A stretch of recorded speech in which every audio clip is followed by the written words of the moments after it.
로마서 2장 6절부터 11절. 신약성경 241페이지죠. 로마서 2장 6절부터 11절까지 한 절씩 교독으로 읽겠습니다. 6절부터 11절.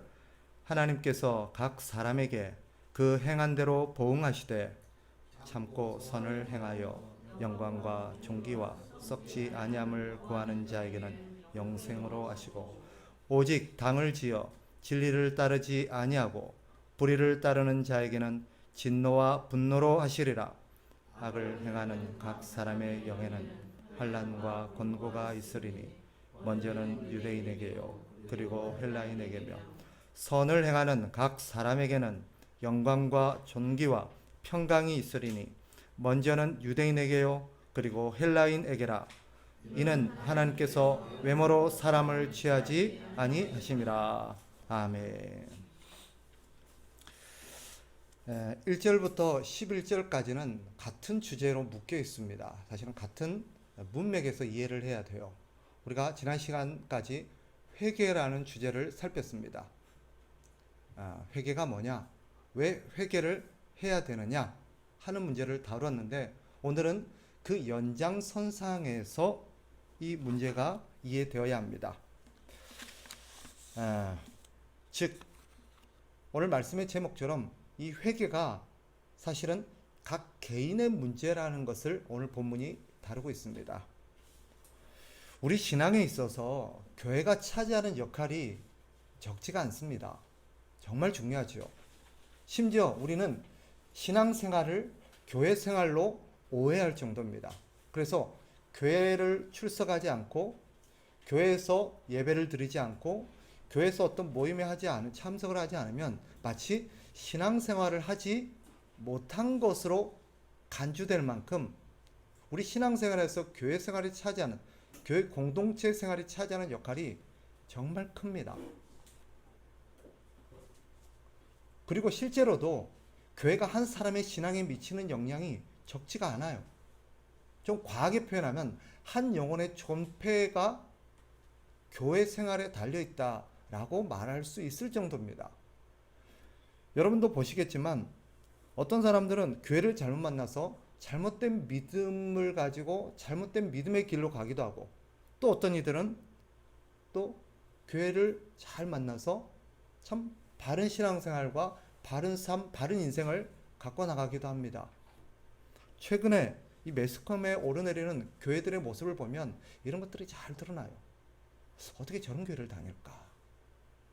어떻게 저런 신앙을 갖고 있을까 하는 것들이 그 다니는 교회와 무관하지 않다라는 것을 우리가 많이 보게 됩니다. 그만큼 교회 역할이 중요하죠. 그렇다면 이런 질문을 한번 생각해 봅시다. 신앙적으로 건강하고 거룩한 교회에 다니는 성도들은 믿음이 다 좋은가? 또 그 교회 성도들은 다 구원을 받는가?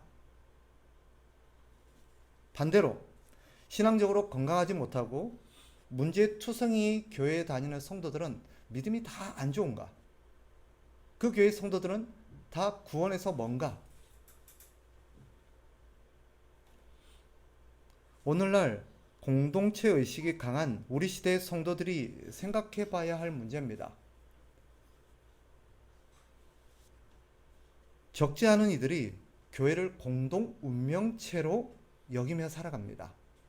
즉, 내가 어떤 교회에 속해 있고 어떤 교회를 다니기 때문에 나 역시 그 교회의 수준과 동일하다고 보고 그 교회 운명과 동일하다고 보는 거예요. 여러분은 어떠십니까? 오늘 본문의 주제와 연관해서 이것을 생각해 볼 필요가 있습니다. 성경은 심판은 모든 사람이 받을 거라고 가르쳐요. 여기에는 예외가 없습니다. 각 나라, 각 민족 모두가 하나님 보좌 앞에서 심판을 받게 될 것입니다. 심지어 우리 주님이 재림하시기 전에 먼저 세상을 떠난 이들도 있어요. 그런 이들조차도 하나님의 보좌 앞으로 소환을 당합니다. 그래서 선악간에 다 심판을 받을 거라고 성경이 가르칩니다. 요한계시록 20장 12절 말씀입니다. 또 내가 보니 죽은 자들이 큰 자나 작은 자나 그 보좌 앞에 서 있는데 책들이 펴 있고 또 다른 책이 펴졌으니 곧 생명책이라. 죽은 자들이 자기 행위를 따라 책들에 기록된 대로 심판을 받으니. 사도 요한이 환상 가운데 봤을 때 죽은 자들이라고 말하고 있어요. 이 죽은 자들은 우리 주님이 재림하시기 전에 죽었던 자들을 의미합니다. 우리도 여기에 해당될 수 있을 것입니다. 그들이 무덤에 있건 바다 속에 있건 어디에 있건 그것은 상관이 없습니다. 하나님의 심판은 모두에게 예외 없이 진행이 될 것입니다. 구원도 마찬가지예요.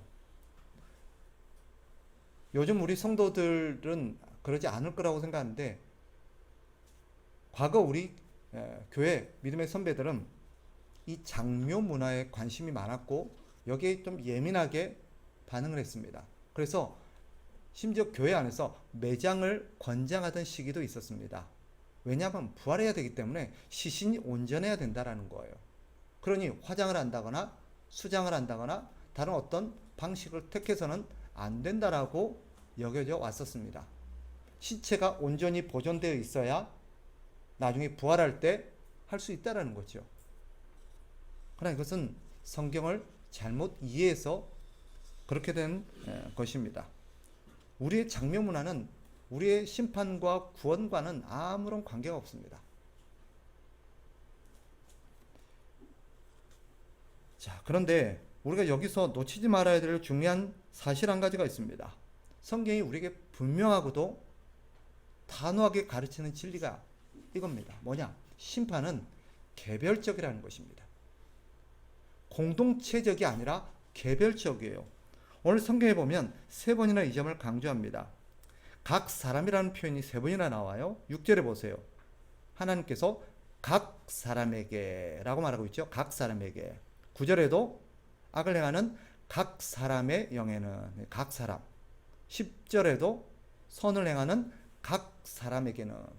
이 각 사람이라는 표현이 세 번이나 나옵니다. 즉 심판도 구원도 각각 받는 거예요. 국가 단위나 민족 단위, 교회 단위, 가정 단위로 받는 게 아니에요. 우리 아버지가 믿음이 좋은 사람이고 우리 아버지가 교회에서 어떤 직분을 갖고 있다고 나도 자동적으로 구원받는 거 아니에요. 우리 태성이, 예슬이, 예원이가 명심해야 될 대목이에요. 여러분이 어떤 교회에 속해 있고 그 교회에 등록됐다고 해서 그 교회와 운명을 같이 하는 게 아닙니다. 자동적으로 구원을 받거나 자동적으로 심판을 받는 게 아니에요. 내가 어느 집안의 가문에 속해 있다고 그 가문과 그 집안 가족들과 같이 공동 운명체가 되는 게 아니에요. 명심하셔야 돼요. 신앙은 개별적입니다. 아버지가 구원을 얻는데 자식은 구원을 못 얻을 수도 있어요. 자식이 구원을 얻는데 부모가 구원을 못 얻을 수도 있습니다. 남편은 구원을 얻는데 아내가 구원을 못 얻을 수도 있고 반대가 될 수도 있어요.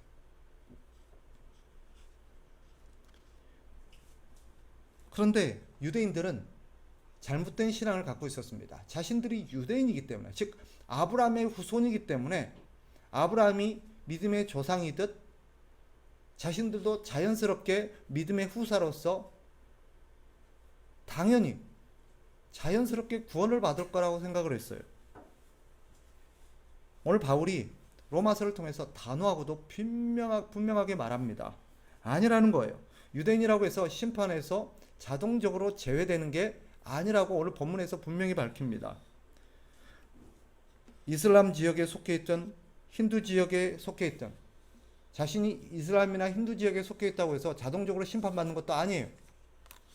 마찬가지입니다. 오늘날 우리가 특정 교회에 속해 있다고 자동적으로 구원을 받거나 자동적으로 심판을 받는 게 아니라는 점을 다시 한번 기억할 필요가 있습니다. 아무리 좋은 교회, 좋은 공동체에 속해 있어도 그 가운데서 구원을 못 받을 사람이 있을 거예요. 성경에도 그런 얘기가 많이 나오잖아요. 예루살렘 교회가 기억나십니까? 하나님께서 최초로 세우시고 거기에 수장으로 있었던 베드로를 비롯해서 12사도가 신앙생활했던 그 교회는 얼마나 거룩하고 얼마나 본이 되어지고 얼마나 오늘날에도 귀감이 되는 교회입니까? 근데 그 교회에서도 구원받지 못하고 그 교회에서도 하나님 앞에 신바받은 성도가 있었어요. 누구예요? 아나니아와 삽비라 같은 성도들은 하나님 앞에 거기서도 그 교회에 속해 있고 그 공동체에 있었음에도 불구하고 심판을 받았어요. 또 우리가 아는 것처럼 유다는 어떻습니까? 그 뒤로도 우리는 여러 교회에서 그런 사례들을 봅니다. 어떤 분은요,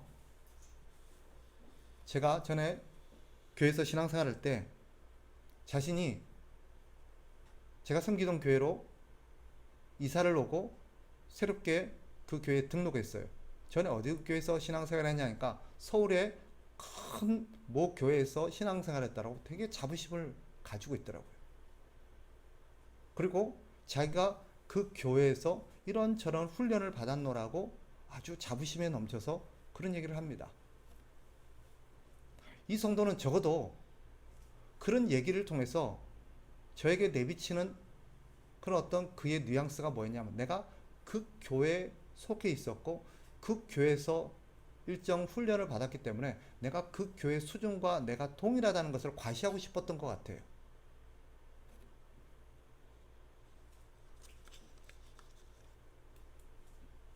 그 유명하고 또 큰 교회, 우리가 되게 이렇게 잘 알려진 교회에 속해 있고 거기서 신앙생활 했다고 그 사람도 유명하고 그 사람도 그만큼 신앙이 좋은가? 착각이죠.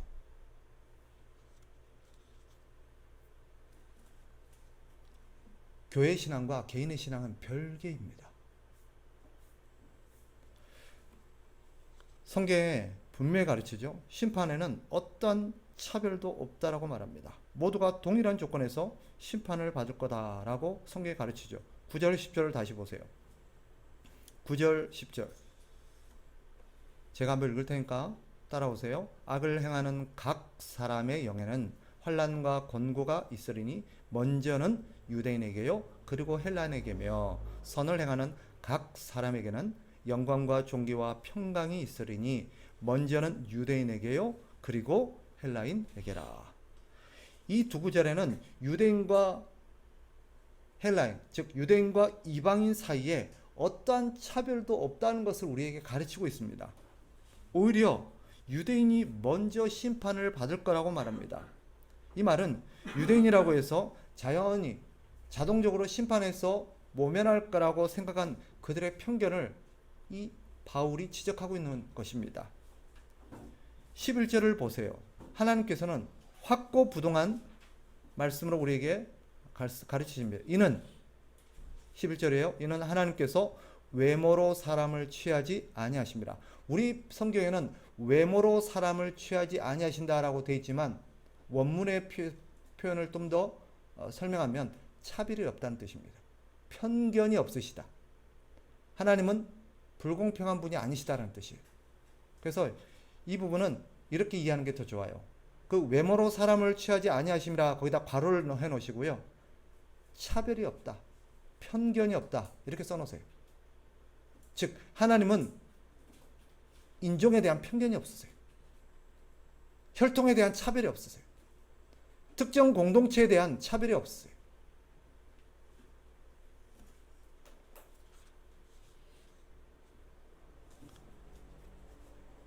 오히려 9절 10절에서 오늘 본문에서 우리에게 가르치는 하나님의 진리는 무엇입니까? 성경은 하나님으로부터 더 많은 은혜를 받은 자의 책임이 더 크다라고 가르칩니다. 먼저는 유대인에게요 라고 말하죠. 이 먼저는 유대인에게요, 이 논리적 순서와 시작점을 말하는 것이기도 하지만 이 말은 다른 말로 하면 유대인들의 심판이 더 엄중하고 하나님 먼저 그들에게 먼저 심판을 가하실 거다라는 뜻이 있습니다. 왜 그럴까요? 왜 그들이 먼저 심판을 받대? 그들의 하나님의 더 책임이 더 크다. 그들의 어떤 책임이 더 엄중할 수 있다라고 하나님이 말씀하실까요? 이유는 분명합니다. 뒤에서 바울이 밝히듯 그들이 누린 유익 때문에, 신앙적 유익. 그들은 누구보다도 먼저 하나님 앞에 큰 유익을 누렸습니다. 그래서 하나님 앞에 큰 은혜를 받고 많은 유익을 누린 자들에게는 하나님께서 더 큰 책임을 부여하시는 것을 성경이 여러 군데서 가르쳐요. 우리가 잘 아는 누가복음 12장 48절에 보면 이런 말씀이 있죠. 알지 못하고 맞을 일을 행한 종은 적게 맞으리라. 무릇 많이 받은 자에게는 많이 요구할 것이요 많이 맡은 자에게는 많이 달라 할 것이니라.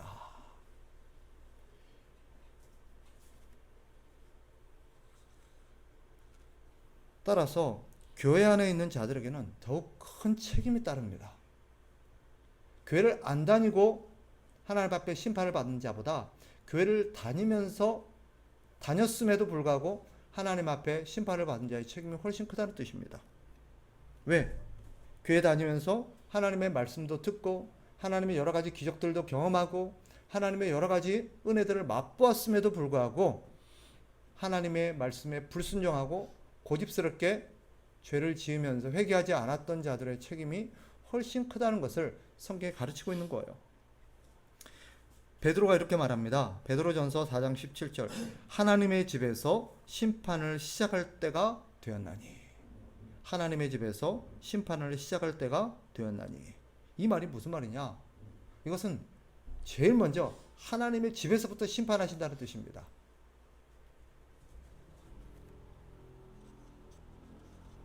만약에 저와 여러분이 더 좋은 교회, 더 좋은 교육을 받았다면 우리는 명심해야 될 게 있습니다. 그만큼 하나님의 은혜에 대한 책임과 요구가 클 거라는 것입니다. 내가 얼마나 많은 훈련과 내가 얼마나 많은 하나님의 은혜를 경험했는가. 그걸 자랑하는 것은 저는 나쁜 것이 아니라고 생각해요. 하지만 그 자랑 뒤에 우리가 감수했고 우리에게 부여된 그 책임 또한 크다는 사실 또한 놓치면 안 돼요. 어떤 분들은 자신이 하나님 앞에 얼마나 많은 기적과 은혜들을 경험했는지를 막 자랑합니다. 근데 그에 걸맞는 헌신과 삶이 안 따라요. 하나님이 그걸 자랑하라고 우리에게 주셨겠어요? 자기가 누구보다도 하나님 앞에 큰 은혜를 경험했다고 생각하시는 분은 내가 다른 사람보다 더 큰 책임이 있구나. 하나님 나에게는 더 큰 책임을 기대하시는구나. 그렇게 생각하셔야 돼요. 하나님은 우리에게 이렇게 가르치십니다. 하나님의 심판의 기준이 무엇인가? 하나님은 우리를 무엇에 근거해서 심판하시느냐? 6절을 보세요. 6절에 이렇게 말씀하죠. 하나님께서 각 사람에게 그 행한 대로 보응하시되. 그 행한 대로 보응하시되. 이 말씀은 잠언 24장 12절을 인용한 것입니다. 그 옆에다가 혹시 뭐 그런 관주가 없는 분들은 써놓으셔도 돼요. 6절 옆에다가 잠언 24장 12절이라고 써놓으세요. 사실 이 말씀은 거기에서 인용된 겁니다. 잠언 24장 12절 제가 읽어드릴게요. 내가 말하기를 나는 그것을 알지 못하였노라 할지라도 마음을 저울질하는 이가 어찌 통찰하지 못하시겠으며 내 영혼을 지키는 이가 어찌 알지 못하시겠느냐. 그가 각 사람의 행위대로 보응하시리라. 자, 성경이 믿음으로가 아니라 행위대로 보응하시고 행위대로 심판하신다라고 설명하는 부분을 우리가 주목해야 합니다. 우리가 갖고 있는 상식대로 하면 하나님은 무엇대로 심판하셔야 돼요? 믿음을 따라 믿음의 근거에서 우리를 심판하셔야 돼요. 그래서 믿는 자는 구원을 받고 믿지 않는 자는 심판을 받는다. 이게 우리가 갖고 있는 상식이에요. 그죠? 그런데 성경은 적지 않게 우리의 행위대로 보응하시되 우리의 행위를 따라 심판하실 거라고 말합니다. 그러면 우리의 구원이 우리의 행위에 근거한다는 말인가? 그런 뜻이 아닙니다. 구원은 오직 믿음으로 받습니다. 그러면 행위에 따라서 각 사람의 행위대로 보응하신다는 말은 뭐냐? 이건 이런 뜻입니다. 행위는 믿음의 결과라는 거예요. 즉 구원 얻는 믿음을 갖고 있는 사람이라면 구원 얻는 믿음을 갖고 있는 사람다운 행위가 나타나게 된다는 뜻입니다. 바꿔 말하면 구원 얻는 믿음을 갖고 있다고 하면서 그에 걸맞는 행위가 그 사람에 나타나지 않는다? 말이 안 된다는 거예요. 그래서 아까 잠언 24장에서 우리 주님이 뭐라고 말씀하신 겁니까? 다시 들어보세요. 네가 말하기를 나는 그것을 알지 못하였노라 할지라도 마음을 저울질 하시는 이가 어찌 통찰하지 못하시겠으며 내 영혼을 지키시는 이가 어찌 알지 못하겠느냐. 그러면서 이 말이 나오는 거예요. 그가 각 사람의 행위대로 보응하시리라. 즉 그의 행위가 어디에 기초했다는 거예요? 그의 마음, 그의 신앙, 그의 믿음에서 기초했다는 것을 우리에게 말하는 것입니다. 야고보 사도도 같은 말을 하죠. 야고보서 2장 14절, 17절, 21절. 자, 내 형제들아 만일 사람이 믿음이 있노라 하고 행함이 없으면 무슨 유익이 있으리요? 그 믿음이 능히 자기를 구원하겠느냐? 17절 행함이 없는 믿음은 그 자체가 죽은 것이라. 22절 믿음이 그의 행함과 함께 일하고 행함으로 믿음이 온전하게 되었느니라. 세 구절에서 공통적으로 가르치는 게 이겁니다. 믿음이 있다고? 너에게 구원 얻는 믿음이 있다고? 그렇다면 그 믿음을 네 행위로 증명되어야 돼 라고 말하는 거예요. 네가 그런 믿음이 있다면 그 믿음이 네 행위를 통해서 네 삶에서 드러나야 마땅한 게 아니냐라고 지금 야고보 사도가 말하고 있는 것입니다. 그러면 구원 얻는 믿음을 가진 사람에게 나타나는 그런 특징적 행위는 무엇일까요? 바울은 구원 얻는 믿음을 갖고 있는 사람이라면 당연히 보편적으로 이런 행위가 드러나게 마련이다라고 규정하고 있는 몇 가지를 소개하고 있습니다. 그게 오늘 본문의 7절이에요. 7절을 보세요. 아주 중요한 구절입니다. 참고 선을 행하여 영광과 존귀와 썩지 아니함을 구하는 자에게는 영생으로 하시고. 여기서 선을 행한다는 표현이 나오죠. 우리가 선을 행한다는 표현을 자꾸 오해해요. 선을 행한다 그러면 뭐가 연상이 돼요? 어떤 착한 행동이 연상이 되죠. 그죠? 남들을 도와준다든지 아니면 뭔가 기부나 아니면 뭐 휴지를 줍는다거나 청소한다거나 그죠? 이런 어떤 착한 행위가 자꾸 연상이 될 것입니다. 무관하지는 않는데 성경에서 말하는 선은 그런 뜻이 아닙니다. 문맥상 여기서 선은 뭐냐? 선을 행한다는 것은 믿음의 삶을 의미합니다. 하나님의 말씀을 믿는 믿음에 기초한 삶을 선한 행위라고 말하는 거예요.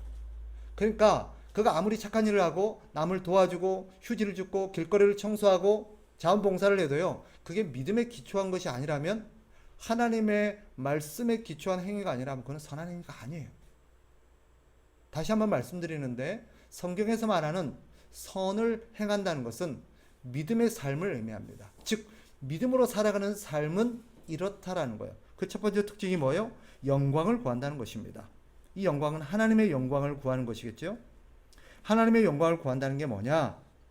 이겁니다. 하나님과 대면하고, 즉 하나님의 임재를 갈구하면서 하나님의 임재 안에서 하나님과 만나고 하나님과 교제하는 것을 말하는 거예요. 즉 구원 얻는 믿음을 가진 사람은요, 무엇을 갈망하고 무엇을 구합니까? 이 구한다는 걸 갈망한다는 거예요. 뭘 갈망합니까? 하나님의 영광을 갈망해요. 하나님 만나고 싶어요. 하나님 나에게 와주세요. 하나님과 교제하고 싶어요. 나는 하나님의 음성을 듣고 싶어요. 그래서요, 하나님의 영광을 구하는 사람의 특징이 뭔지 아세요? 하나님과의 만남의 자리를 사모하는 거예요. 하나님의 음성을 듣기를 좋아해서 말씀 보는 걸 기뻐하고요, 하나님과 교제하는 걸 기뻐해서 기도하는 것을 기뻐합니다. 어떤 사람이 이렇게 말해요. 아, 나는 말씀 듣는 게 제일 힘들어. 나는 말씀 보는 게 제일 싫어. 오늘 성경의 가르침에 근거하면 그 사람은 과연 구원 얻는 믿음이 있는 사람일까? 말씀이 싫고 기도가 싫은 사람은요, 그 사람은 구원 얻는 믿음을 갖고 있는 사람이라 보기 어렵습니다. 아마도 다른 이유에선가 그 공동체에 교회 생활을 하고 있는지 모르겠습니다. 바울은 구원 얻는 믿음을 가진 사람이라면 그가 갈망하는 게 있대요. 하나님의 영광. 그래서 그런 사람들은 예배 자리를 기뻐하는 것입니다. 왜? 하나님이 가장 보편적으로 강력하게 임재하셔서 우리를 만나는 자리가 어디예요? 예배 자리이기 때문에. 그 예배 자리 속에서 하나님과 교제하기를 기뻐하기 때문에 결과적으로 하나님의 영광을 구하는 사람은 하나님 앞에 예배하기를 기뻐하는 사람입니다.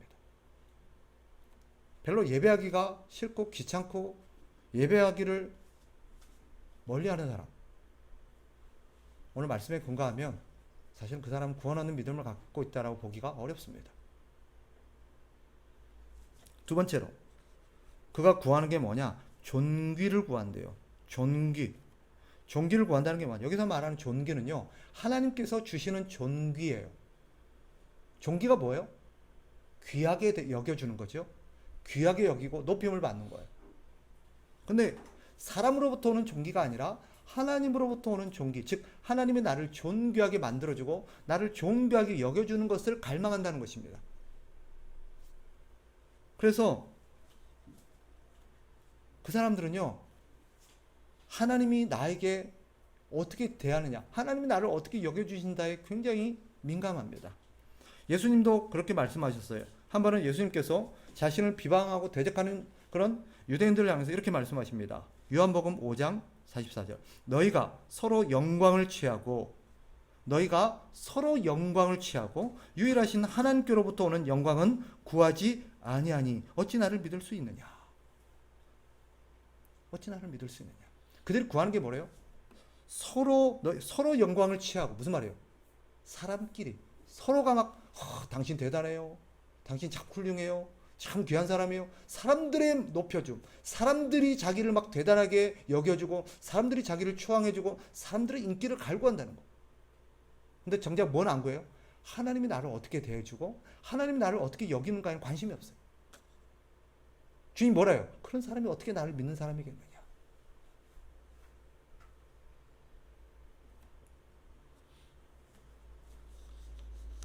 성경은 단언하건대 구원 얻는 믿음을 가진 사람이 갈망하는 게 있대요. 하나님이 나를 존귀하게 여겨주는. 그래서 성경에도 우리에게 가르치는 게 뭐예요? 그들은 사람의 칭찬이 아니라 하나님의 칭찬을 갈구합니다.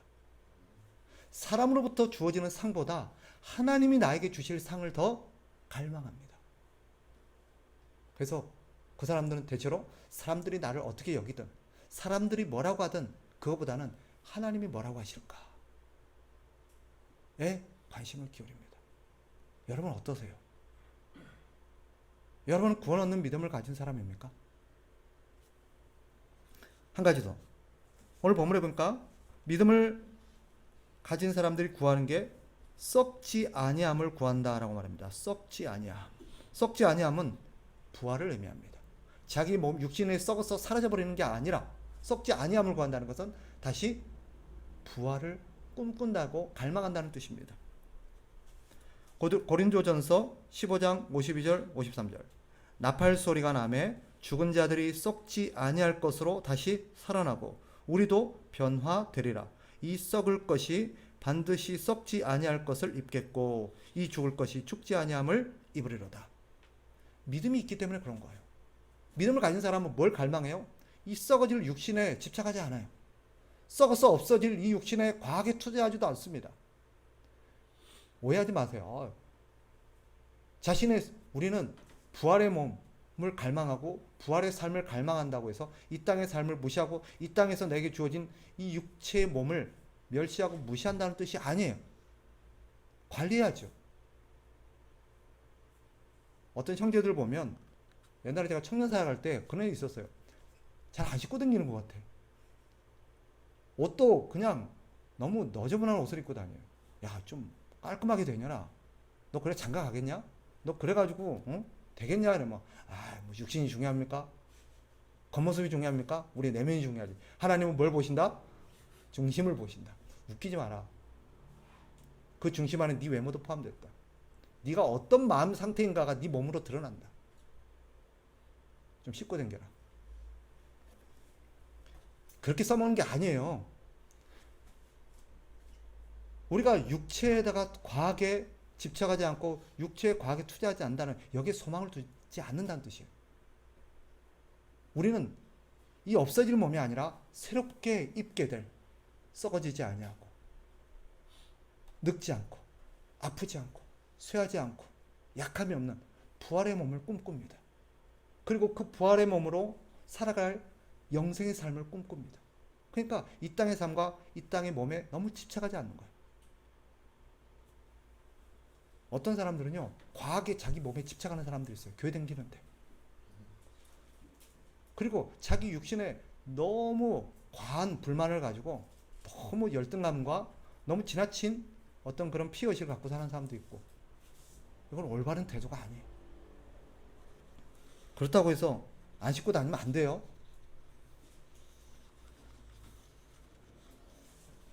이것이 믿음을 가진 사람들입니다. 믿음을 가진 사람들은요, 바로 이런 삶의 특징들이 나타난다라는 거예요.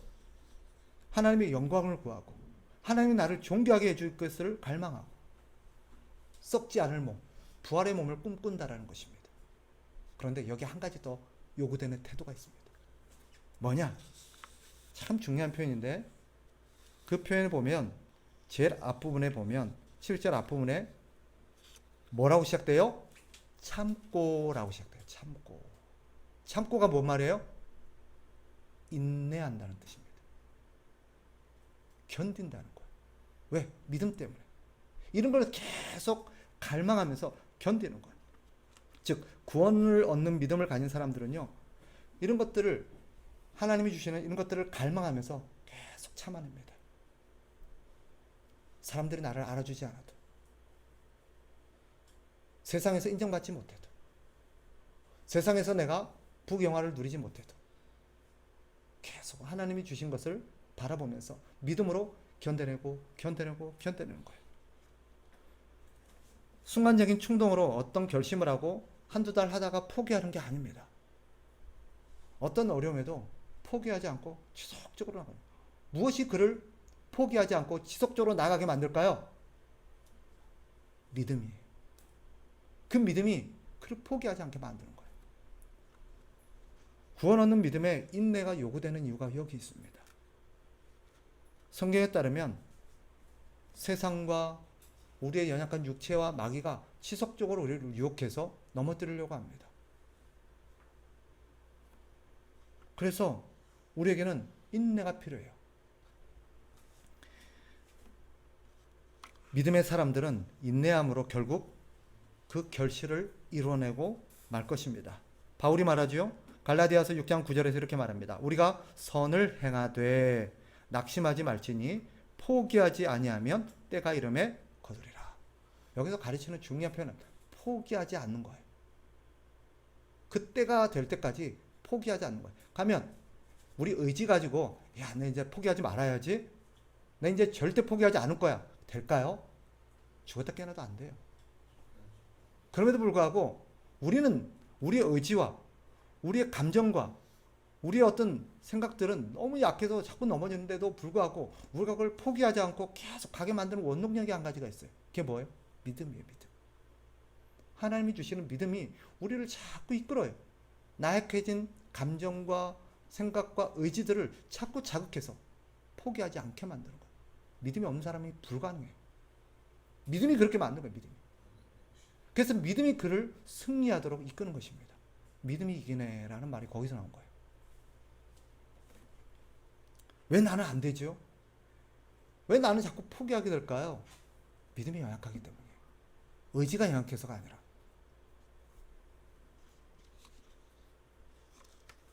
오해하지 마세요. 믿음을 가진 의인들은 절대 넘어지지 않거나 절대 실수하지 않는다는 뜻이 아닙니다. 앞서 말씀드린 것처럼 뭐 하지 않는다고요? 포기하지 않는다는 뜻입니다. 어떤 경우는 다른 사람보다 더 많이 넘어지기도 하고 더 많이 실수할 때도 있어요. 제가 그래요. 근데도 한 가지 소망은 뭐예요? 제 안에 있는 믿음이에요. 그게 저를 자꾸 일으켜요.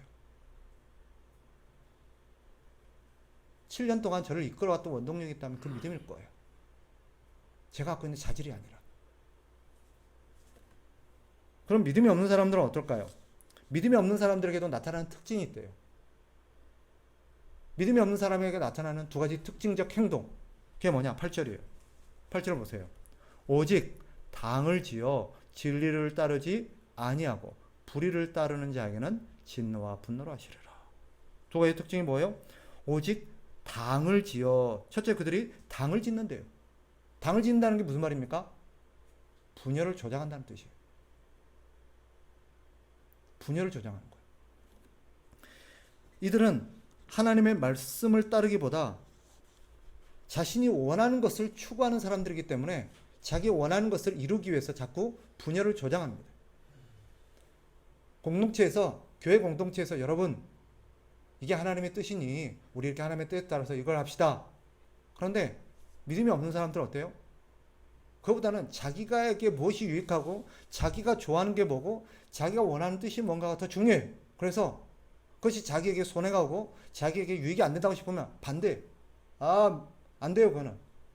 그거 반대예요. 이렇게 합시다. 그들이 추구하는 게 하나님을 향한, 말씀을 향한 믿음이 아니라 자기 이익과 자기 욕심이기 때문에 자꾸 당을 지어서 분열을 조장하는 것입니다. 이 사람들 특징이 있어요. 분열을 조장하는 사람들, 분열을 좋아하는 사람의 특징이 뭘까요? 싸우기를 좋아해요. 이들의 별명은 싸움닭입니다. 싸우기를 좋아하는 사람은요, 믿음이 없는 사람들의 특징입니다. 이걸, 그럼 부부싸움으로 연장시키면 안 돼요. 그런 뜻이 아니에요. 서로의 이해관계와 생각이 달라서 싸우는 개념이 아니라, 이거는 교회 공동체 안에서 그들이 추구하는 게 무엇인가를 말하려는 것입니다. 또 한 가지의 특징이 있어요. 믿음을 따르지 않는 사람들의 또 하나의 특징이 뭐냐? 그들은 진리를 따르지 아니하고 라고. 진리를 따르지 아니하고. 이들은 성경의 진리에 순종하지 않습니다. 오해하지 마세요. 이들이라고 무조건 성경의 진리를 덮어놓고 거부하는 건 아닙니다.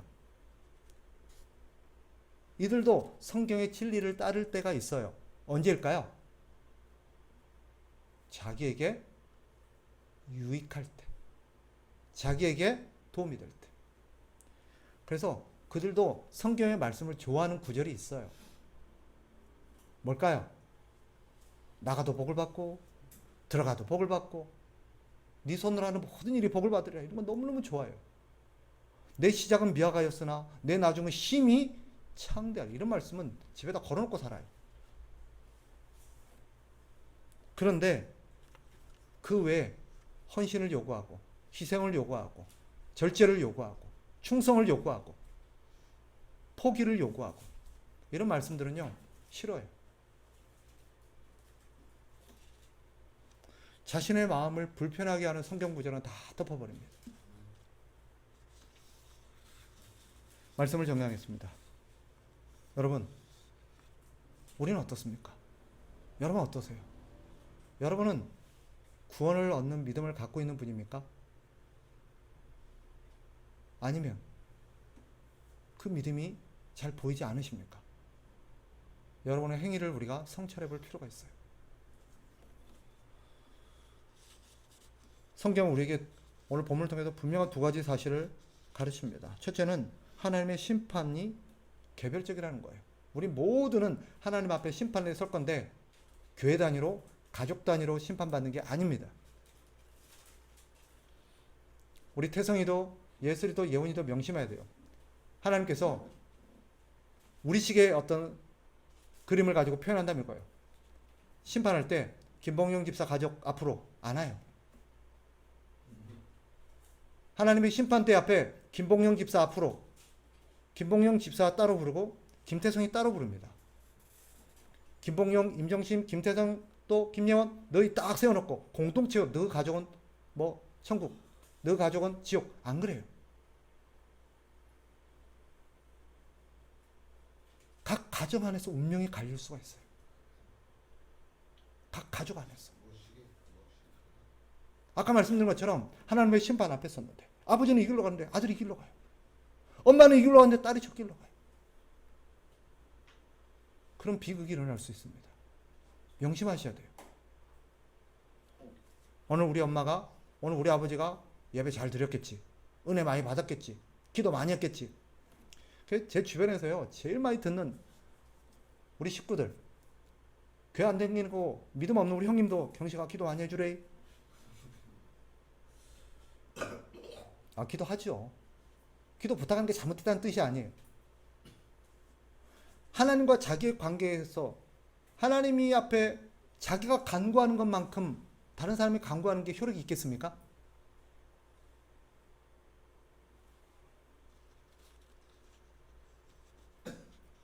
하나님은요, 우리와 1대1의 관계를 원하세요.